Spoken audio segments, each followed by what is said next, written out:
the reason why I focused on paranormal experience was partly because it's something I'm very familiar with, but Yeah. also in the book I talk about mystical experience, which to me, quite often they're considered separately, but to me they're actually very much linked. Welcome to the Deadly Departed podcast, where the veil between the living and the dead is just a whisper away. I'm Jock, and along with my colleagues in Paranormal Daily News, we will be your guides through the shadowy realms of the paranormal and the unexplained. In each episode, we will dive into the eerie and the enigmatic with the help of today's leading experts in parapsychology, science, and the supernatural. Prepare to uncover the secrets that lurk in the dark and explore the mysteries that defy explanation. Let's embark on this journey now. Good afternoon, good morning, good evening, ladies and gentlemen, wherever you are in the world. This is Jock, this is Deadly Departed, and today I'm joined by an awesome individual that I met through my academic studies, who I actually at first thought was really skeptical, and turns out is not. And so I'm joined today by Matt Colborn. Matt has got a new book coming out, which he's going to talk about today. And we're kind of going to jump into people's anomalous experiences, paranormal experiences in the world, and how it kind of is interwoven in the fabric of our society. And how is his premise is how that we should be looking toward this particular phenomena as a means to maybe a transformational point of view, or to make society a better place to live in. So it's quite a. I've only just started the book myself. I'm just getting into it, and this is just a part one. Matt, how you doing? Welcome to the show. I'm great, Jock. Thanks. I'm glad to be here. It's sort of the afternoon in England where I am. So thanks for inviting me. What's your weather like over there just now, Matt? It's sort of blowy. It's sort of we've had bits of sun, but sort of also wind and a bit of rain. So sort of typical British summer, really. The only place where you can go in the UK and have four seasons and within a few hours. It's good to have you on. Now, let's talk a little bit about your background and your interest in this field, because obviously everybody's got a story, and in order to set this in motion, let's hear a little bit about you and your story and where you've come to today. Okay, so it's a little bit of a long meandering story, but I'll try and sort of keep it fairly brief. So I think if I was asked where my interest in particularly paranormal phenomena began, it would be with ghosts. No question about ghosts. So partly through books. There was actually a kid's book that I think I ordered off the school book club in about 1981 or 2, called the Piccolo Explorer Book of Ghosts, and it had some terrifying illustrations of true ghost stories in it. So that was so there was that, but also even from that age I was sort of aware. I mean, we kind of lived in a bit of a haunted house actually when Really? we were kids. Yeah. It wasn't, sort of poltergeist level kind of mayhem, but it was very low level. And mainly, I'm one of four children, and we all lived up in a sort of the upper room of sort of upper floor of the house. And basically, when the builders were working on it in the early days, they said that they kept thinking someone was looking over their shoulder. And I have to say, it was a bit like earthquake weather. So it wasn't really anything that you saw or explicit, but it had moods very definitely. So it was more like a feeling. You could feel the energy. Yeah. It was. I couldn't. Sometimes it was okay, and sometimes it was just really quite intense. And mixed in with that would be sort of, I guess, dream or very vivid hypnopompic experiences, sort of experiences around dream when I was a kid, and that mixed in with growing up in the sort of 70s and 80s, and there was still a lot. I think there was more, in some ways, more room for spookiness there. It was sort of a bit. People talk about the weird 70s, and the culture was more in the culture. You were born in the 70s? Yeah, yeah, God, you're yeah. wearing well, Matt. I was born in. Oh, I thank thought you. I thought you were a lot younger than I was. When were you born? 1973. So My God, you're yeah. the same, pretty much same age as me. Mm, Right, you mm. must be hiking a lot and getting out of fitness. Explains to me. It's yes, it's Satanism, but Yeah, and you've got your hair as well, which is great. You know, I can say this is I say that's my mediumship receptors there. That's what's happening. It's like, all right, sorry, carry on. I'm just no, shocked.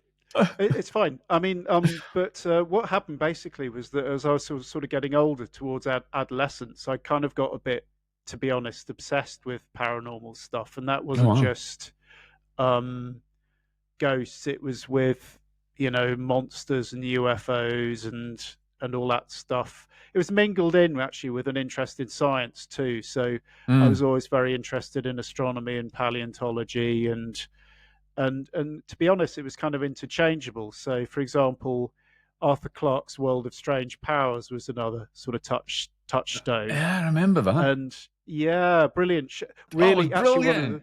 the yeah one of the best shows on paranormal phenomena. And It actually, was. you can see all of them on YouTube as well. I never thought that. I need to look at that actually. I Mm, remember watching that as a kid as well. It was phenomenal. yeah, it is, and the nice thing about it is it's really takes a really sensible Yeah. approach to paranormal phenomena. It includes critical thinking, so it means that you're not just looking at mysterious cases, but you're looking at cases that might look mysterious but have mundane explanations. And I really like that sort of quite rigorous and scientific approach to paranormal phenomena. And then about early 1988, um, I saw my first show. It's all through TV. It's terrible actually, but I think it was books as well. So, but it was a TV show that Peter Fenwick was doing on near death experiences. So, it was a show called QED, and they were detailing people's near death I think I experiences. remember that as well. Yeah, Yeah. good. It's again, it's all on you. Everything's on YouTube. Let's face Everything's on it. YouTube these days. I do remember that documentary because they were looking at the hospitals as well and the experiences that they had. I remember that. Yes, that's right. And but a few weeks later, I think the New Scientist published the skeptic Sue Blackmore's article on near deaths, which was called "Visions from the Dying Brain." So, I think I said in my interview with Anthony Peake that was from quite early on. I was aware that there were these weird experiences happening, but there was a school of thought, a school of explanations that was looking towards things like what's happening in the psychology and the brain as well. And then sort of fast forward to the 90s. I mean, it's something that came and went really. Sort of in the 90s, I did a cognitive science MSc, and that was sort of a mix of cognitive science is sort of the science of thinking in a way, and that was very mainstream in a lot of ways. One of the books on the reading list was a book called Consciousness Explained by Dan Dennett. And Dennett was a very sort of Yep. hardline materialist Yes. philosopher. And it's actually a terrific book. But even then, when he got to the bit where he talks about conscious qualia, that sort of Yeah. conscious experience, and saying basically that it didn't exist or that it was an illusion, I never quite bought that.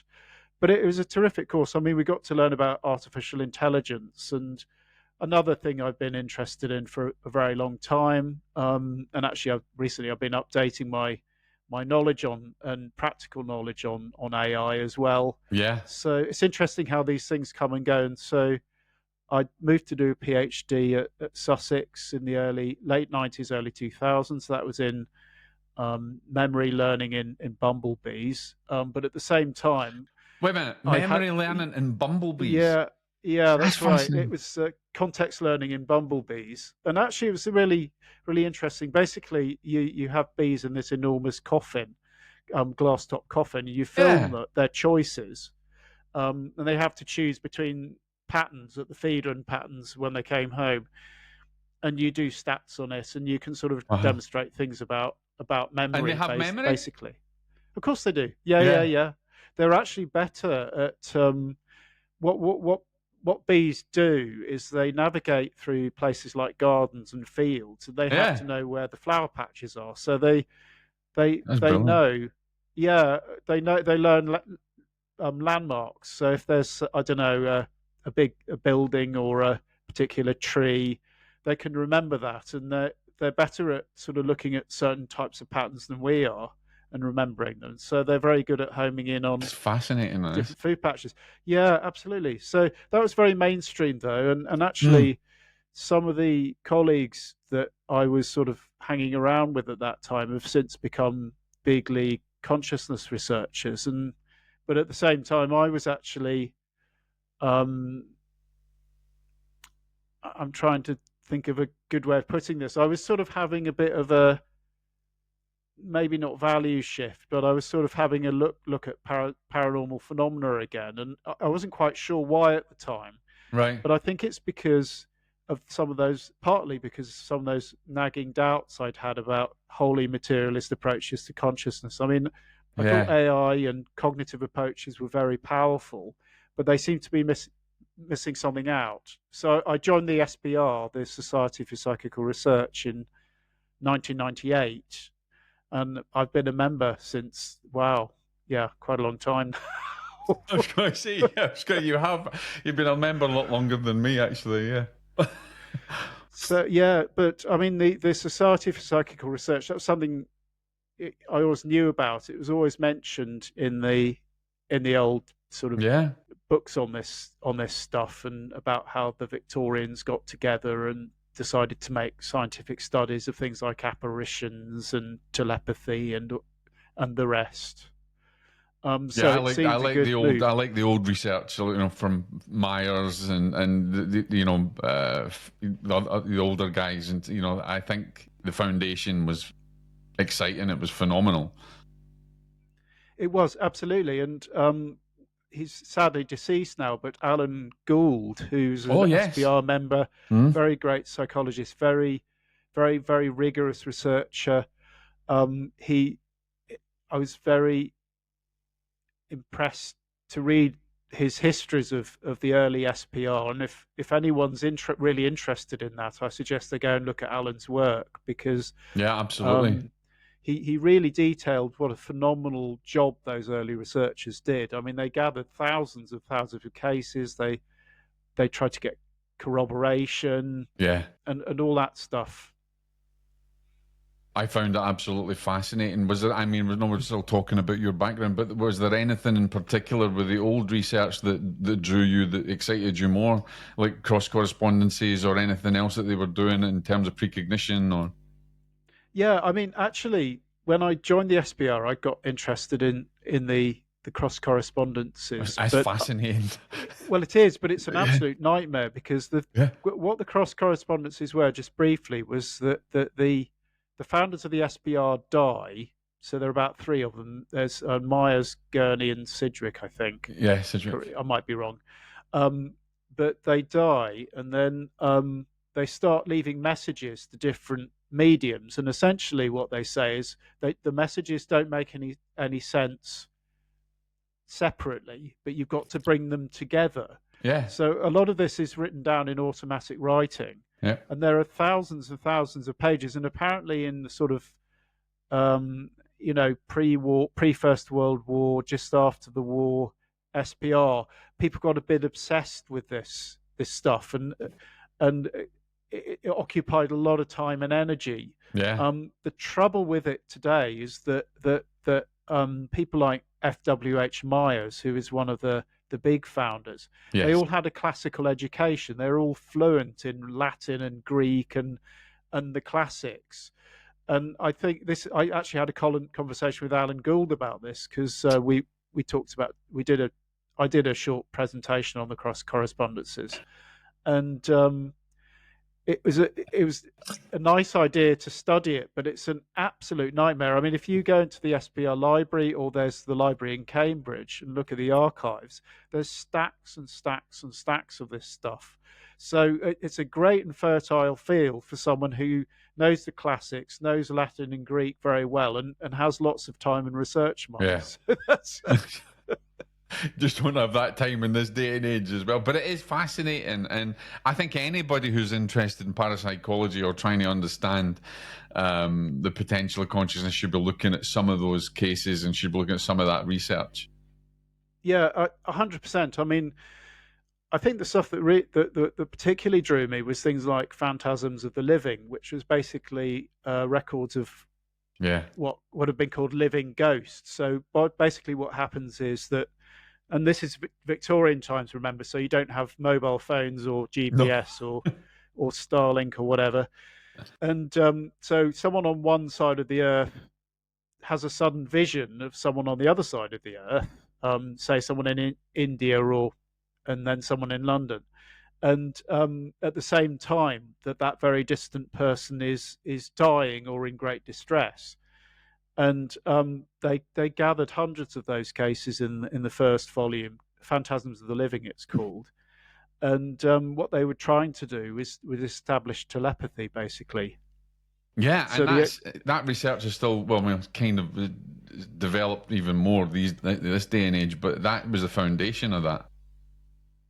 Yes, that's right. I mean, I think their methods differed from what happened in the 20th and 21st centuries. So after the 30s, with researchers like Ryan, it became Ryan, very yeah, focused on yeah. experimentation. But I think, and talking to people like Professor Chris Rowe and Cal Cooper, there's been a big resurgence of looking at spontaneous cases, cases suggestive of survival, and a big interest in people's experiences rather than just looking at stats, which a lot of late 20th century stuff was.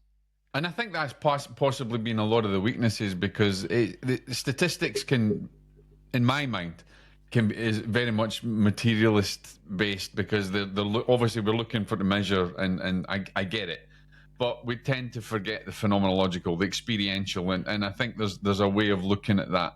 And potentially even breaking new ground on experiences that can bring up empirical evidence from phenomena as well, and I think that's very important. And I think it was slowly we're starting to have a lot more researchers that are looking into that more now. Yeah, I think fashions in psychology have shifted. So, I mean, the quantitative stuff with numbers is still there, Yeah, and I do think it's important because I think um, you need to have that sort of anchor in empirical reality, sort of measurable yeah, reality, really, if you can. Um, but I think one of the problems with it, from a sort of the point of view of the general public, is you can read a lot of parapsychology journals or disputes in mainstream psychology journals about effect sizes and yeah. meta-analyses and all of that stuff. And to be honest, it's very dense and very, I think it's not very accessible. But if you've got a story, then you've got something that pretty much anyone can identify with. And I think that's why shows like Uncanny are so popular. Actually, it's because you're going back to the basics, and it's what happened there. What's going on in this case or that case. I'm going to jump into that because I love what you say about having a story because and this is an important aspect to your book because your book, from Mm. even just reading from the start of it, I can feel that story element coming into it, which, and as I said to you at the beginning, I'm going to enjoy this because I think this can be easily understood, and I want to come back to that. Going into your studies from the very beginning, you're going through your PhD. What part of parapsychology was it that you? Because it's interesting, you're coming from cognitive neuroscience, and then where did that bridge come from? Where you went, okay, there's holes here. I understand this, and then you're Mm. moving down this parapsychological route. What was it that drew you into that route and to formulate more of your own research? Uh, like I said, when I look back, I sort of think about that a lot, and I think there's a mix of things in there. I think it was partly a personal dissatisfaction Hmm. with materialism, actually. So it's what can't it give us, and that was sort of, I started thinking about spirituality, which was sort of a bit of a taboo topic in the very materialistic departments in which I was living. It was seen as you were losing it a little bit, and I sometimes felt very flaky compared with some of my very hard nosed colleagues. Yeah, But that must be quite difficult because you're like they're looking at you with yeah, woo woo eyes. He's all woo woo, yeah, yeah, and they're very hard nosed against you. And yet and this is where I kind of say it challenges you. I mean, people say to me all the time, "What's the difference between a skeptic and a believer?" And I'm like, experience. Once you've had an experience that you can't explain, then that's going to change the paradigm of your thinking. And I think yeah, that's the difficulty that we have. And in materialist science is they're not getting these experiences. They don't look at it. For instance, Chris French can look at doing some replicating empirical studies, but he's not really getting the experience from it. So he's still always going to be hardline. So it's funny how you're looked at as the woo-woo guy that is having these experiences. Did you have many particular of your own? Because I know you open up with some experiences you yeah. had in your book, but let's talk a little bit about your experiences that made you question this material side. Sure. So, I mean, in terms of specifically, uh, experiences suggestive of paranormal phenomena, I'll say, because I Yeah, can recount any one of them or all of them, and there's still some room for doubt. Um, so I'm not presenting these as proof or anything, but they're certainly interesting. I mean, I think the most common thing was apparent dream precognition, where basically I dreamt something and then it seemed to be reflected in what happened the next day or specific yeah, experiences. So I begin the book with the one of the recent ones, which was actually in the context of an experimental study on precognition. So what happened was it was all done through email. This was sort of November 22, and we had to write down our dreams in a dream diary. And what would happen is the after we'd completed our dreaming night, the computer had to select a target and then basically we're sent an email which has four possible randomly chosen images except for the target. So it's all randomized. So basically, you can't deduce from the order or whatever. right. And to be honest, we actually had two runs, and I got hits on both of them. But the first one was a bit less spectacular. And the second one, though, recorded a lot of dream material. But right at the end of the dream I had a dream of a bear whispering into the ear of another bear, and I thought that's slightly unusual because a lot of the other stuff in the dream was stuff I could relate back to memories or whatever. And then we got sent the four targets, and one of the images was a baby polar bear lying on Yeah. a mother polar bear. And it's actually, if you look at the picture, the baby's a bit further from the ear than I would have thought. But apparently, in things like remote viewing studies, that quite often happens. You get distortion. And I thought that's never going to be the target, but I ranked that the highest out of the four because you had to rank each of And them. it was a hit. Yeah, It's yeah, interesting that you were able to, and I found that, reading your first bit of it, is that you were able to discern, you question some of these imageries and some of the play out that I have in my dream.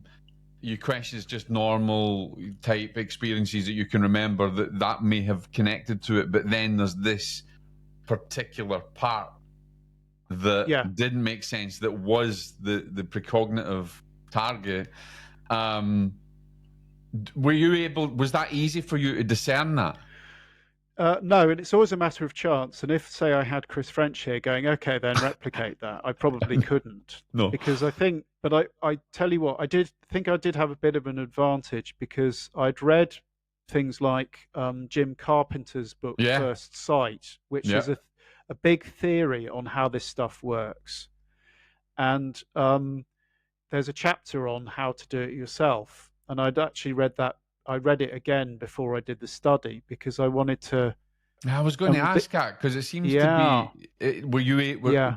Were you The yourself? Are you? Do you dream easy? It tends to go in fits and starts. I do a dream diary. I'm a bit intermittent, Right, right. but I dream a lot during the night, and this is one reason why I'm a bit rubbish at writing it down. Because sometimes, you wake up and you think, "Oh, I'd rather have a cup of coffee or something than actually have to write this stuff down," Been there. and Yeah. then you forget it. Yeah. But so, but I was a bit practiced. But the thing with the first sight stuff is that he says that it's all out of your conscious control, and essentially what you're trying to do is watch for stuff that's bubbling up in between the garbage that's in your head most of the time. And that's why I thought that looks something unusual, because it was Yeah. anomalous. I Yeah. don't commonly, it wasn't something that I commonly dream about. It wasn't repetitive like a lot of my dream material is. And it was just there. And I've talked to other people who've done stuff like Gansfeld and remote viewing Yeah. experiments. And that does seem to be where the hits happen, that your ego or all the imagery and mental chatter, there's a gap in it, and then something pops in, and that tends to be more accurate material. And I think it's got something to do with how it works. That's interesting because that's kind of as well how you develop your accuracy in mediumship. Is you're so used to what's in you have to be able to discern. Well, that's unusual. That pattern's not the same as what I would normally have. I can tell the energy's different, or the info is just popping. It just came without even trying, or it's just hit at that moment, and it's very difficult to do. So it's definitely an interesting concept. Yeah, definitely. I mean, so yeah, yeah, for sure. I mean, I think it helps to think of the brain as a transmitter rather than a something that's producing everything, because the conventional explanations for these things, and I think you need to pay attention to them. So, for example, with dream precognition, you'd have things like saliency bias. There are cognitive biases that basically make us latch on to things that are just chance. Yeah. And then the main argument is that it's the law of large numbers. And I think there's something to that, that probably quite a few cases of dream precognition are explicable in terms of psychology. So, but this was a control. I mean, I've had other dream precognition experience, or apparent dream precognition experiences, but this was particularly in a controlled experiment. It was randomized, and I think the actual study, it was quite a low effect, but I think it did reach significance overall. So Well, I that's good. consider that a little bit of a leg up from just writing something down and it How apparently did you corresponding with feel, Matt? something. How did you feel, Matt, when it came back and it was like, this is a hit, and you kind of you saw that image? How did that make you feel? Hmm. I thought, oh, that's good. I didn't expect that to happen. Because you mentioned as well at the beginning the experience that you went in the Himalayas, and Yeah, yeah. meeting the reincarnated monk, and other experiences that you had. Hmm. Um, has these made you more? I don't even want to use the term believer, but made you more open to developing your own further experiences and looking more into it? Because I know we had a chat before. You talked a little bit about that. Yeah. Oh, for sure. I think it does make a difference. I think a lot. It, how you interpret what happens to you does depend on your worldview. I mean, so for example, there have been some skeptical writers who've had extraordinary experiences. So, for example, I mean, the oft quoted case is Sue Blackmore, who, for example, had a very vivid out of body experience, but she eventually decided that was probably a brain generated hallucination. And and I think there are reasons to think seriously about that kind of thing. I mean, one of the reasons she concluded that was basically the roof that she floated out of a building basically at the beginning, and the roof of the building in her outer body was significantly different from the actual roof. So I think when you're looking at these cases, and I think I say this in the book, Mm. quite often they're a mix. So I think the idea that an experience is 100% paranormal or anomalous, let's call it anomalous, or 100% psychology or neuroscience. I think in practice, a lot of the time, it's a lot messier than that. And if you look at spontaneous or listen to uncanny, actually, that Yeah. that that every week on that show they have a real go at explaining some very strange things in mundane terms, and sometimes those explanations seem quite plausible, and other times they don't. And I think that shows how messy a lot of these cases are. So I think it's important to have a genuinely open mind, which means that you're not, you might, everyone's got their own thoughts about what's plausible and what isn't, Yeah. what they're willing to believe or what they're not. It's been called a boggle threshold. Um, but I think you've got to approach these things in a sophisticated way. So actually paying attention to what people are telling you, and you've got to act a bit like a detective, I think.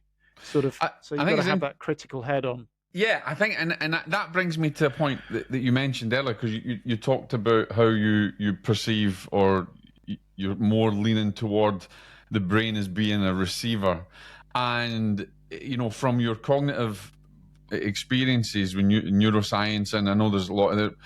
Let's have a look at the split brain research that was happening, that's happening, because there's experiences and there's, I can understand where the materials are coming from, but then there's things that you cannot explain, where the brain is brain dead, but the information is still coming through, which lends itself to the brain being the receiver.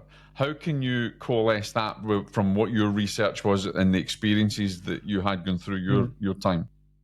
Well, I mean, it sounds like a bit like you're talking about near deaths, and I think I had a near death experiences, and I had a very interesting chat with Anthony Peake on my podcast about that, and we were talking about the debate over the surges Yeah. in the brain at the point of death, and I this is possibly being a bit controversial here, but I do Don't think mind that being controversial. That's I what do it's think for. those. I think the thing is that I've read a lot of the the the back and forth about that, and I think first of all you got to acknowledge that there's a bit of a split between different experts who are pretty knowledgeable there. Mm-hmm. So so there's a um, split between say Emo Borgesian who's pioneered that sort of brain surge kind of research, and researchers like Bruce Grayson who've sort of and not he was not just the only one, but Pim Van Lommel and the rest Pim who've Van Lommel, and also provided. Ian Gilchrist research with the brain, the Oh split right. brain. Yeah. Yes. I mean that's a separate issue, really. Yeah. We'll come on to that in a sec. But Yeah. basically, I think with near deaths, the problem I've always had with them is that they're near death, and that you've got this debate over, say, brain surges. Yeah. I'm not denying that some of the cases are very strange. Anita Morjani's one is one that I would actually highlight. I think that's basically she had a spontaneous healing of cancer, and she That's had a probably the very most phenomenal one. yeah. And I think that does represent a significant challenge Yeah. for materialism. But Yeah. on the other hand, I think we've got to accept that we're probably going to be finding a lot more about brain activity in near death. And I think that problem is it muddies the waters on whether that's good evidence for survival. I'm not the only person to think that. Stephen Browdy raised similar points in his book on survival. And so that's why, in terms of survival survival stuff, which I only very touch upon in my book because I thought it's enough of a challenge to talk about I know. sort of ordinary parapsychology. But I think that's why, for me, I tend to focus, as far as survival is concerned, on things like the children with exhibiting apparent past lives and some of the best of the mediumship stuff, particularly Mrs. Piper, Oh, because Leonora people Piper, are her dead. stuff was phenomenal. Yeah. Yes, although even there are complexities. I mean, Alan Gould wrote a very good book called I think it's the heyday of mental media, the heyday of mental mediumship. And he really breaks down. He shows the strong bits and the weak bits and the moderate bits. I think cumulatively, the very extraordinary case, Mrs. Piper, an early 20th century medium, she was investigated amongst other people by people like William James, who was a Yes, right. founder of American psychology Yeah. and philosophy. Um, so yeah, that was an extraordinary period. But also the children with past lives. I did a Jim Matlock's online course where we really, that's a great academic course where you can take a deep dive into the that sort of past life I find that experience. fascinating. Basically, Have you watched oh, I that? do. Have you watched that program on Netflix on Ghosts in My Children? I've seen, yes, I've seen bits and pieces of that, and actually, I Brilliant. think one of you'd have to ask Jim about the names. I'd have to look it up. But basically, I think one of some of those cases Jim actually investigated. Mm-hmm. So, but yes, that's exactly the kind of thing that I'm talking about. Very very young children start coming out apparently Yeah. spontaneously with past life memories that they're not always as accurate as it's made out, but cumulatively speaking, Yeah. there are some really strange cases there, and it's not just sort of facts like I used to live here, I used to be called that, my partner used to be called this, I died in this way. Also things like habits and yeah, the various sort of aspects seem to come through. And again, I think you've got to be mindful that there are criticisms of those cases, but Yeah. overall, Yeah. I think it's a really intriguing body of research. And actually, there's a big resurgence of that, of looking at that kind of case globally at the moment. So I think it's personally, I think it's stronger evidence for continuation of consciousness than it is with just evidence of mediumship. Being a medium myself, I understand what good evidence is, what poor evidence, that kind of thing. But when you get to getting empirical data from these experiences where they're able to identify these past lives as well, I think that's a stronger component for continuation of life than anything that's out there at the moment. yes, absolutely. I mean, I think you've got again to be a bit mindful of the skeptical arguments. So I had a chat with Chris French, and he went to see the Druze people in Lebanon, and and there was a class, and apparently where a lot of the kids were claiming that they're the reincarnation of a footballer. So there are clearly social, um, the social Mm-hmm. model and psychological model is clearly relevant to understanding it. Um, but that's fine, and that's what I mean. A lot of these cases are often mixed, and one Yes. of the things that I liked about Jim's course was that we took case studies, and you had to think about what's the best explanation. So is the sort of social construction model the Right. best explanation for this particular case, or is super ESP, super psi a good explanation, or is something like reincarnation a good explanation? And I find that when you do that, I think you for me move beyond being a sort of skeptic or a believer, and you start to think, how can I really understand Yeah. this material? And I think there's this sense, and I've spoken to people, sort of researchers in the field, that they want to move beyond that sort of simple binary. I Yeah. mean, I know we live in a very polarized culture without We without do. going into details. And I think one of the problems is a lot of the nuances of these cases gets lost. And I think we owe it to the witnesses and to the Yeah. experiences to actually try and understand things in a better way, It's interesting because I think as well, I'm really interested, in clinical parapsychology and that kind of research in reincarnation. That interests me from that point of view because I noticed a case that there was clearly a mental imbalance that was being caused because of the experiences that they were having with dreams and all sorts of things. And it was interesting to see that when the research, and I don't know if it might have been one of Jim's cases, when the research was done, and then they kind of moved into a kind of therapeutic model of helping that person,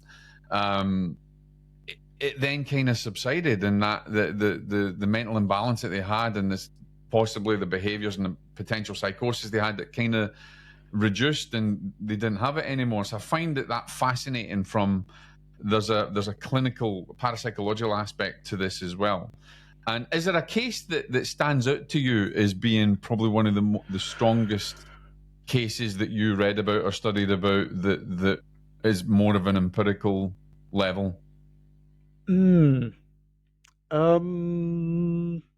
a specific case, but a specific type of cases. I Okay. find the birthmark and birth defects case is interesting. So there was, again, I'd need to look up the name, but there was an Indian case of this guy who'd been reborn, and in his previous life, he's apparently lost his fingers in a thresher, and he had deformed fingers, and the past life actually had lost his fingers in the thresher in that That's fine. that I way. find that fascinating. Yeah, and that you think, what on earth is going on there?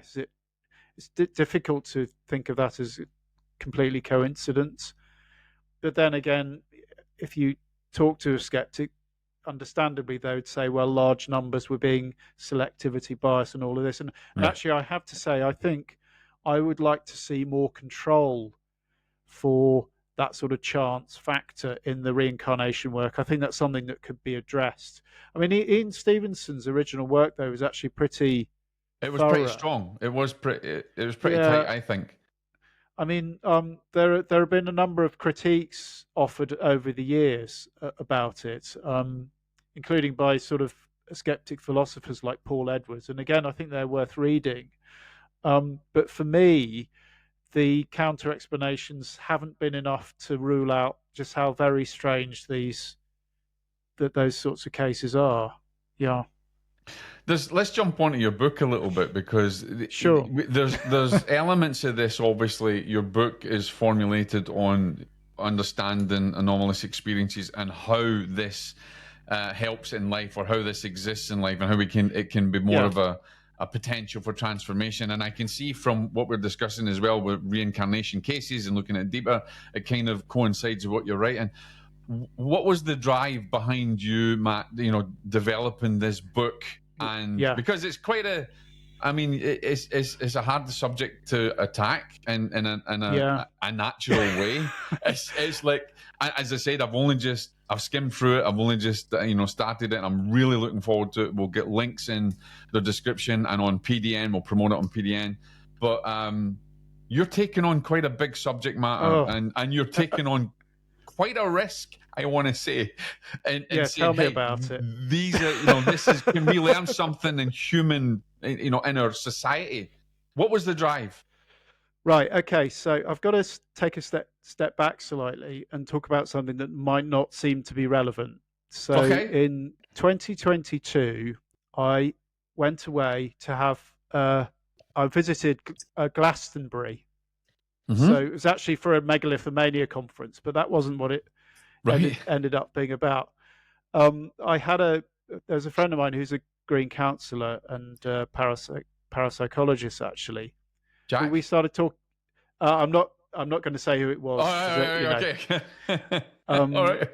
But no, it wasn't. But we were talking about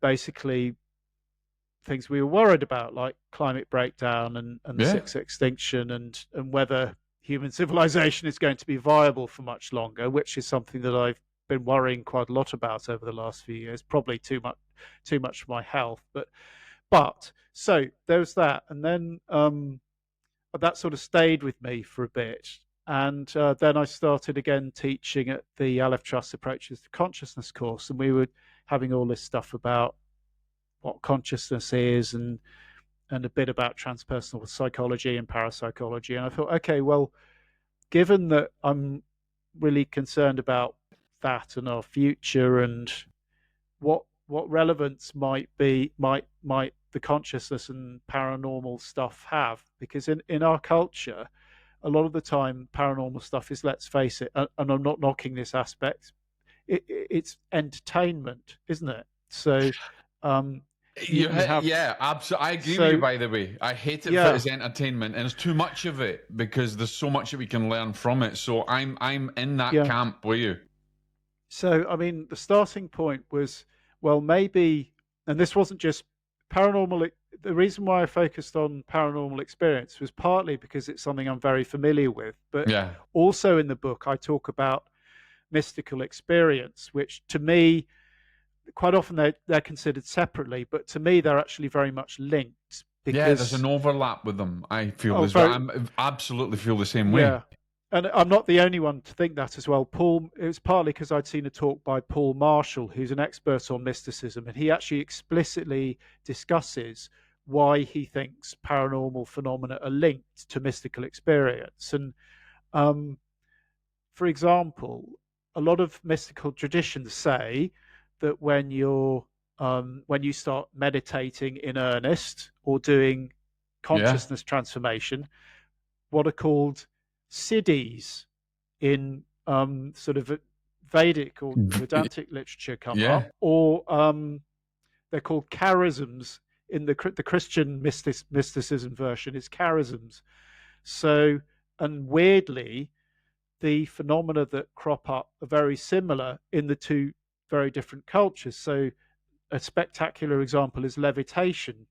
yeah, There are a number of accounts of Catholic saints levitating, and obviously levitation is associated with deep yogic practice and that sort of thing. So, but what the traditions say is that those special powers, if you want to call it, distractions on the way to enlightenment. Now, I'm not far from the first person to notice this. I mean, Dean Radin wrote a book called Supernormal on it, but right. I think the Yes, that's point right. is Yeah, the core point is that I wanted it very much to be included. So it wasn't just paranormal experience, it's what's broadly called exceptional human experiences. And the two big ones, as far as I'm concerned, are psi or paranormal kind experiences and transpersonal, two sides of the same coin. We can talk about that a bit later. But anyway, so absolutely. Well, we have got a part two as well, guys. So oh, we've got we have, loads and loads yes. and loads to cover. We have. But one of the things that's noticeable is how often these kinds of experiences are excluded or rationalized away in our culture. So that happens over and over again. Mm, So even when things like, say, mystical experience get studied, it's immediately cut. You know, the interest is what's happening in the brain and nothing, pretty much nothing else. And that really yes. comes across in, say, psychedelic research, Yeah. where there's a huge burgeoning psychedelic research movement. And actually, I'm doing psychedelics research as a bit of an injustice because, in fairness, actually, I think things, particularly even in the last 2 or 3 years, have really broadened out. So I'm oversimplifying. Bear in mind, I'm oversimplifying this a Yeah. little bit, Yeah. but there is still a tendency to say if we found increased entropy in the brain during a psilocybin trip in Yeah. the lab, and we've found that in the neuroimaging study, to say, well, that explains the experience because we've explained the neural underpinnings Yeah. of mystical experience. And the problem that I have with that kind of thing is not that I think it's very great. I think it's brilliant that we're doing these brain studies. It's wonderful that we're finding out so much about what's going on. Yeah. They're brilliant, technically brilliant, awe-inspiringly brilliant Yeah. neuroscience experiments. But the primary experience of the witness is often sidelined in Absolutely. favour of reductionist explanations. Hmm. And so what happens is, in that case, is that if you just say, well, we're just interested in brain function and we're not interested in the phenomenology, you're not going to learn anything from what the witness says. Absolutely. Or you're just going to be interested in what the phenomenology implies about the neuroscience. But if you look at, say, mystical experience, for example, they often say that, sense of unity with the universe, experience of Yeah. this underlying intelligence, which opens a whole can of worms, sort of including a religious can of worms about the G word and all that stuff, Massively, yes, which I yes. will, I'll say right now, and I probably should have made it clear in the book, that I am broadly agnostic about those questions. But I think that if you look at the totality of mystical experience, we need to think about those things again in Yeah, an absolutely. open way, and mindful of what different mystical traditions say. Because bear in mind that, say, a Buddhist tradition would interpret those sorts of experiences in a very different way from, say, Yeah, the Christian mystical. absolutely. Absolutely. So we've got to be aware of those cultural differences, for example. But at the same time, if you start taking these things seriously, it really makes a difference. I mean, in terms of paranormal experience, so there's a chapter on spontaneous experience, and I include in that some experiences that I collected myself actually during a survey back in the noughties. But it begins with an account that's there's a BBC series actually called Ring of Fire, and there were these two filmmakers who went around and explorers who went around the Philippines, to Borneo in this case, in the 1970s. So they were um, a lot of cultures were basically dying then, or changing. It was just before sort of the globalization got going, and there was an example of someone who said they're in the middle of the forest in Borneo. They were looking for the nomadic Punan Dayak people that no one had seen for 20 years, Wow. and they went out with this guide who was a rhino hunter, and that, it was mosquitoes, Yeah. a bit of a, difficult trekking terrain. I'll put it that way. A blank on the map at the time, literal blank on the map at Wow. the time, and the guy has a dream, and he goes, "Oh well, we're going to meet them in this series of old abandoned buildings, in a day or two. So don't worry about it." And of That's course, not, it's crazy. guess what? Guess what happens a couple of days later? Yeah, they And meet, then, yeah. yeah. So, and you're already possibly thinking, well, that's very similar to a dream precognition experience. Yes. So, but in that culture, it was accepted as reality. So the people that were traveling with the Blairs, um, just accepted it as, not spooky or anomalous, psychic maybe, but something that was part of everyday experience. Whereas if we have an experience like that in the global north, say Britain or Yeah. America or wherever, you'll get someone on morning TV, say a pop science enthusiast, saying what a load of old rubbish. It's just cognitive biases and cognitive errors. And I thought this is it. You've got to think about all of these things that have been excluded from a good body of mainstream culture, or reinterpreted so that they're not threatening to mainstream psychology and neuroscience. And then what you do is you think, well, what are we missing? Why are those experiences important? Yeah. Why are they significant? And could they help us at least a tiny bit, maybe cope with some of the problems that we're having, or approach them in a different way? Or so I had a chat with Jem Bendel, because he's done a lot of stuff on uh, you know the risks of global systemic collapse and things, but he's also a practicing Buddhist as well, and with an interest in the transpersonal side of things. And he's quite skeptical about the conscious evolution approach, that, oh well, we're evolving to this higher plane of being. And when he says, Yeah. he lives in Bali and there are farmers, We're he talking about works with the fifth farmers. dimension crowd that we're Yeah, ascending that's into. right. Yeah. But, Yeah. but I mean, he works in Bali with farmers who have a very low carbon footprint, and they go to the temple. And this is without, again, I'm not romanticizing No. any of this stuff. And again, that's something you get accused of. But and he was saying, and they're basically not screwing things up. Like we we are in the same magnitude that we are, and so they don't, you know. So I think really for me, what it's about is not so much, evolving to a higher plane as what have we lost? What can we recover? What is there in human experience that's been rejected, for various perhaps good reasons, that we can bring back or think about again in a fresh way? I love And I that you think, talk. you I know, love that you talk. Have you heard of have you read any Dr. Lisa Miller's work? no. All right, so you've got to get on it. So you're going to love this. Awakened Brain. She's I've had her on my show.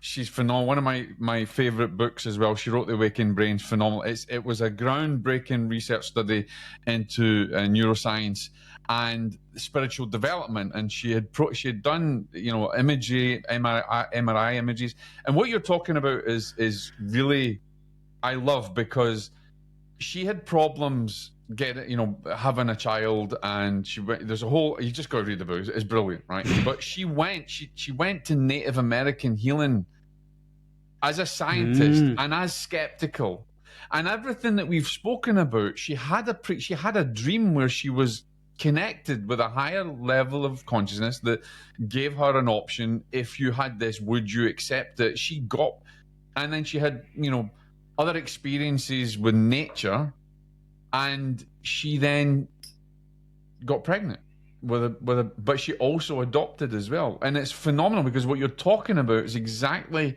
examples in Western science, how she's taken a new dimension, and something that we can learn from this.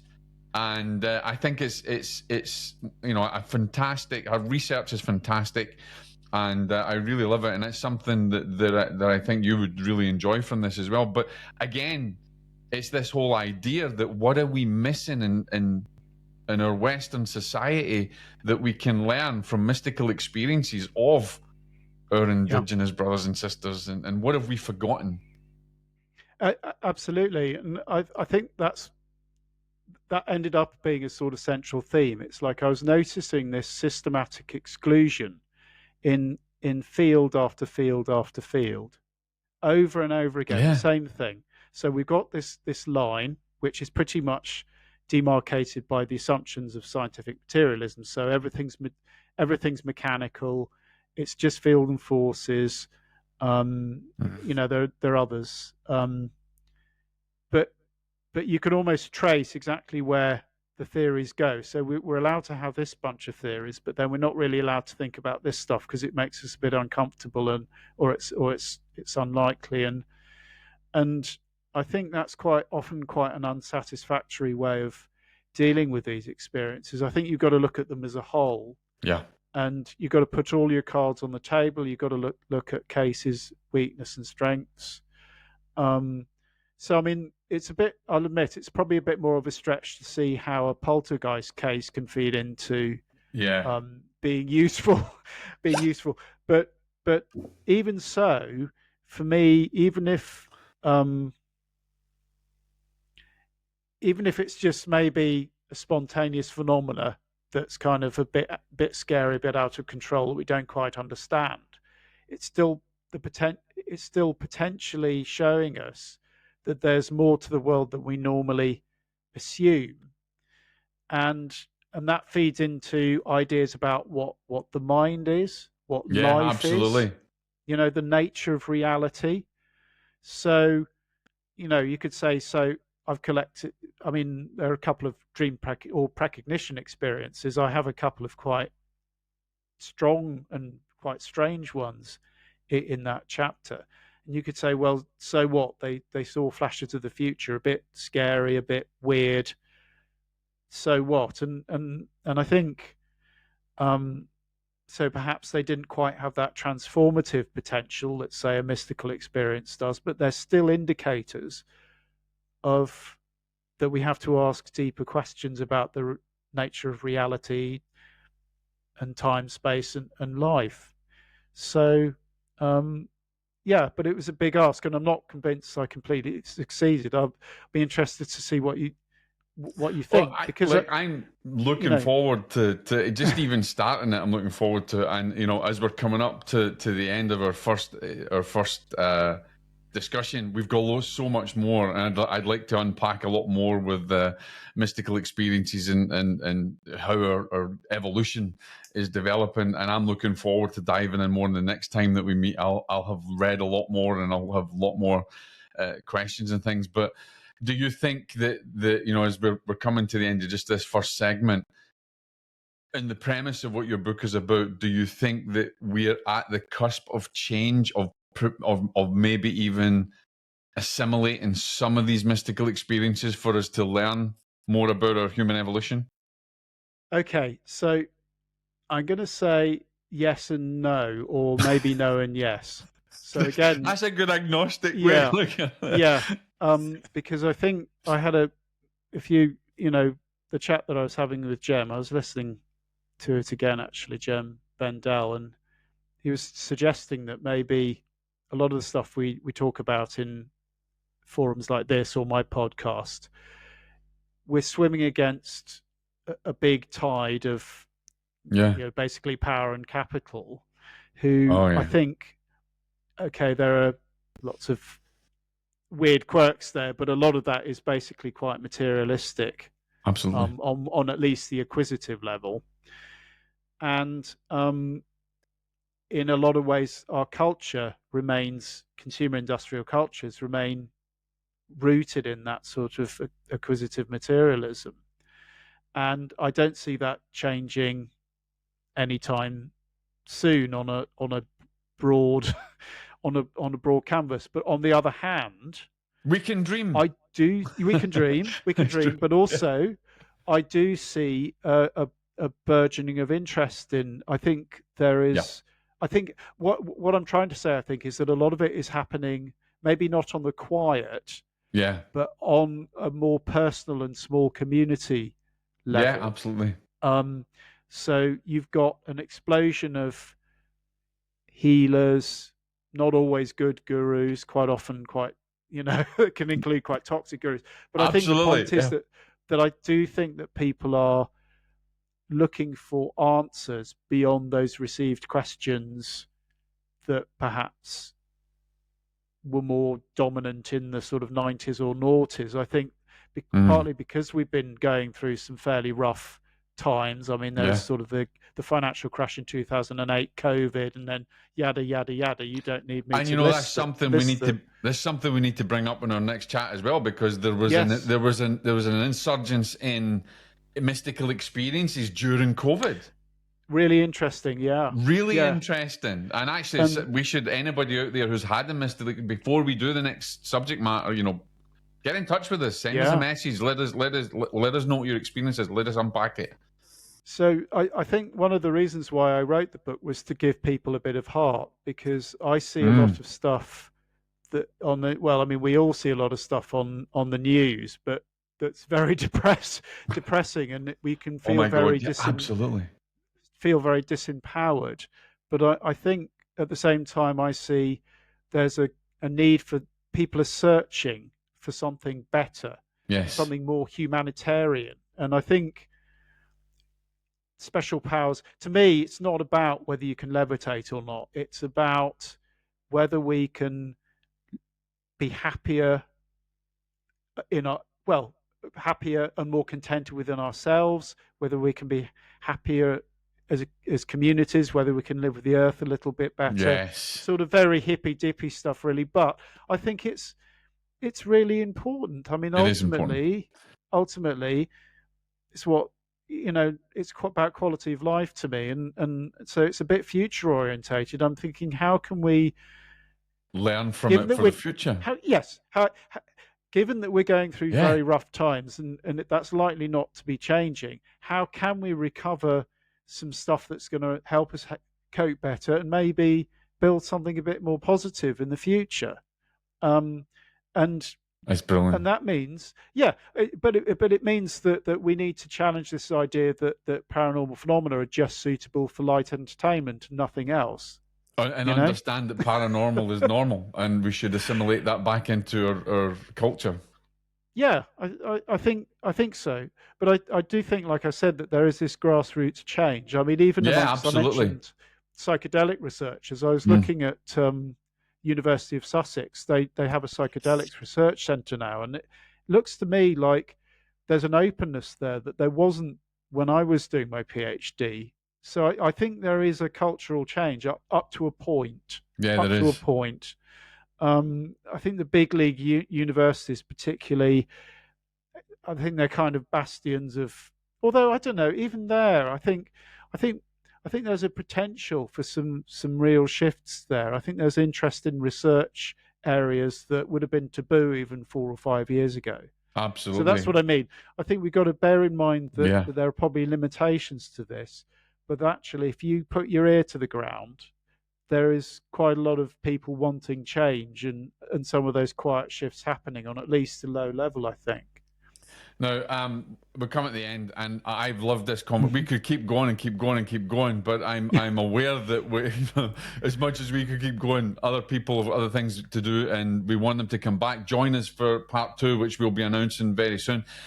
You've got a fantastic podcast. I love the podcast as well. I've just started listening to it. Some great guests on there. Tell people about your podcast, where they can get your book, and hopefully we'll actually run a giveaway in PDN for your book as well. So let's tell everybody where they can get it and how they can connect with Great. you as well.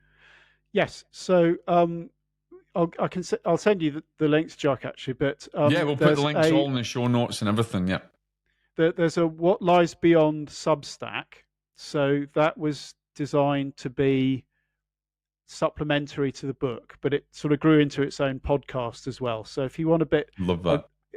I've got about 21 episodes of podcast now. There's a missing chapter that's out next week. I've also got a website of my own, Dr. Matt Colborn, but you can find everything via the What Lies Beyond Substack. Yes. So that's the place to go. Basically, it'd be great to see you there. Absolutely. I'm always looking for more listeners.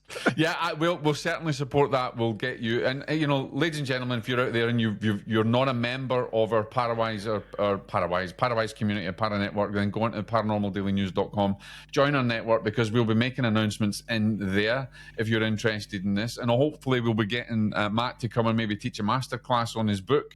Yeah. That we'll be able to put out to people as well. That'll be free, so that you can, and we'll run maybe a giveaway for the book. I know. One of my most favourite books, as I've told you, is Dr. Lisa Miller's one. But on starting yours, I know this is going to be one of my favourite ones as well. So I can't wait. And I have to say, it's a wonderful thing to sit down with a book that's not purely academic and very dry, because a lot of that stuff can be dry. Even as much as I love it, it can drive me nuts. I'm really looking forward to it. I knew when I started it. Ladies and gentlemen, when you start this book, you're going to love it. It opens up great. And that's all I can tell you, because I'm only on chapter 1. So I'll be telling you a lot more, and we'll be doing as much as we can to support Matt's work. Thank you, Matt, for joining me today on Deadly Departed. I'm excited to have you back. Guys, go and listen to the interviews on his Substack. What Lies Beneath is great. It's fantastic. We'll be promoting some of those episodes in our network as well. And make sure that you go and you'll find the details on Paranormal Daily News or on our new directory as well. God bless. Thank you for joining us. Thank you. It's been a pleasure.